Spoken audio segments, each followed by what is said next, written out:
Eh ben coucou les amis, j'espère que vous allez tous bien. Ça fait un bout de temps qu'on ne s'est pas vu sur la chaîne TV Sport, donc j'en profite que j'ai un peu de temps, que je roule pour vous parler un petit peu de sport de ce week-end.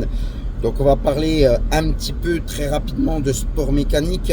Alors se déroule ce week-end le Grand Prix pour la deuxième fois de la saison de Misano Adriatico sur le circuit Marco Simoncelli. Donc hier sur la course sprint, victoire de Pecco Bagnaia devant Martin et il me semble Bastianini, mais pas tout à sûr. Les deux premiers c'est Pecco Bagnaia et Jorge Martin. Donc Pecco Bagnaia qui se rapproche au classement général, il revient plus qu'à 2 points de son adversaire du jour. En sport mécanique, un Grand Prix F1 à Singapour où les essais ont eu lieu. Paul de Norris devant Verstappen qui revient aux affaires, étonnant, après quelques courses il est deuxième.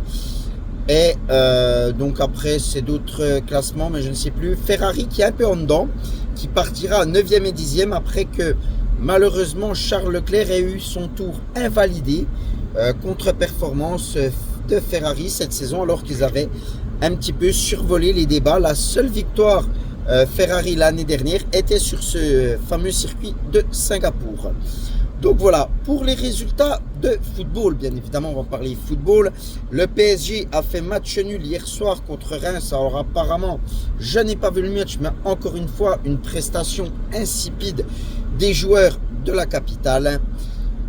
Dans les autres résultats, le Racing Club de Strasbourg est allé faire un étonnant 3-3, match spectaculaire avec 3 buts contre Lille, donc match vraiment spectaculaire, où même à un moment donné, Strasbourg menait 3-2 et a consulté, a fait une faute dans la surface et a eu un penalty contre eux qui est très logique au vu de la faute.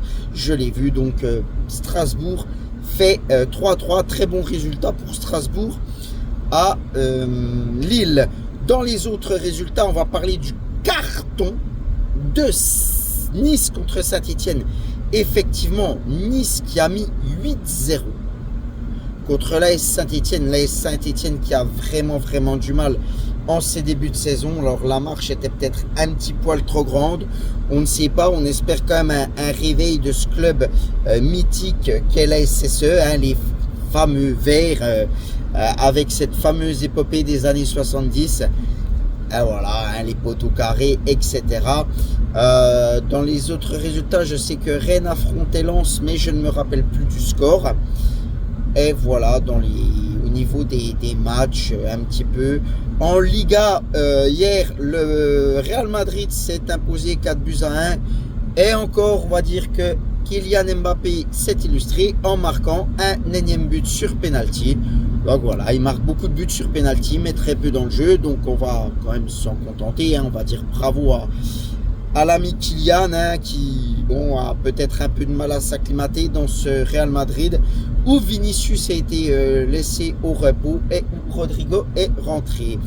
Et bien sûr, on ne peut pas parler de ce week-end sans ce fameux Olympico au stade des Cimes, au Groupama Stadium. Donc plus précisément, ce soir, l'Olympique de Marseille se rend chez Lyon, parce que désolé, pour moi il n'y a qu'un seul Olympique, comme vous le savez, c'est l'Olympique de Marseille.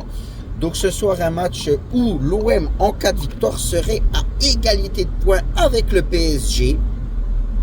Donc pour cela, il faut que Marseille gagne. Et ben voilà, on espère aussi un beau match animé où on espère que on aura un beau match de foot ce soir à l'Olympico. Normalement, l'OM ne devrait pas jouer sans sa recrue phare Adrien Rabiot. De Zerbi l'a confirmé en conférence de presse. Il lui faudrait encore 2-3 semaines de prépa.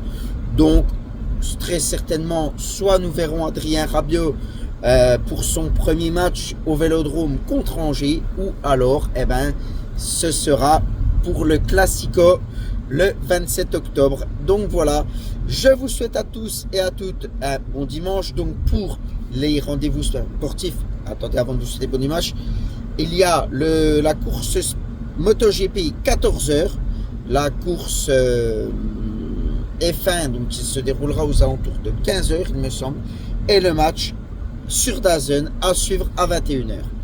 Je vous souhaite à toutes et à tous une bonne journée. Régalez-vous devant le sport et à bientôt sur la chaîne TV Sport. Ciao les amis!